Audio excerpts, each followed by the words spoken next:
নারী স্বাধীনতার নামে এলো কলঙ্কের জোয়ার, কি নারীর অধিকার কখন জানি শেষ হবে এই অশ্লীলতার, কি নারীর অধিকার কখন জানি শেষ হবে এই অশ্লীলতার।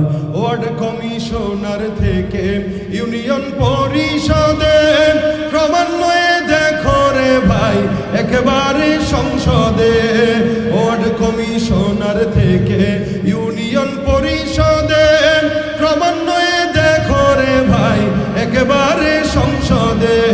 নারী থাকবে সুখের ঘরে এত কষ্টের কি দরকার, নারী থাকবে সুখের নিড়ে এত কষ্টের কি দরকার, কি নারীর অধিকার কখন জানি শেষ হবে এই অশ্লীলতার, কি নারীর অধিকার কখন জানি শেষ হবে এই অশ্লীলতা।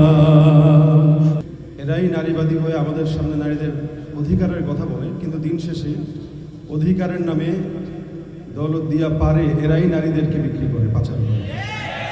অথচ ইসলাম স্পষ্ট যেই স্বাধীনতাগুলো দিয়েছে এই স্বাধীনতাগুলোর কথা যদি তারা বলতো, তাহলে বাংলাদেশের প্রত্যেকটা নারী শান্তিতে থাকতো, স্বাধীনতা নিয়ে থাকতো, এবং এই বাংলাদেশে কোনো ধর্ষণের শিকার অন্তত কোনো নারী হতো না।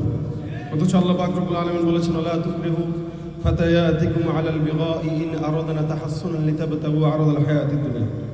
তোমরা ধন সম্পদের লোভে পড়ে যে সমস্ত মানুষ যুবতীদেরকে ব্যভিচারে লিপ্ত করে, এদের ব্যাপারে আল্লাহ পাক রব্বুল আলামিন কথা বলেছেন তারা যেন এটা না করে, এটা অত্যন্ত খারাপ। আজকে আমরা সংসদ থেকে বাজার পর্যন্ত সব জায়গায় নারীদেরকেই দেখি যারা অধিকারের নাম দিয়ে বেহায়াপনা অশ্লীলতার দিকেই আমাদের যুব সমাজদেরকে ধ্বংসের দিকে ঠেলে দিচ্ছে।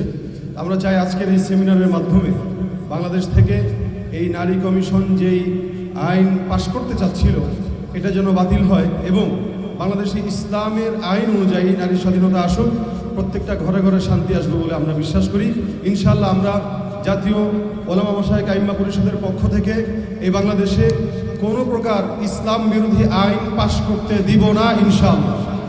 জোরে ইনশাআল্লাহ।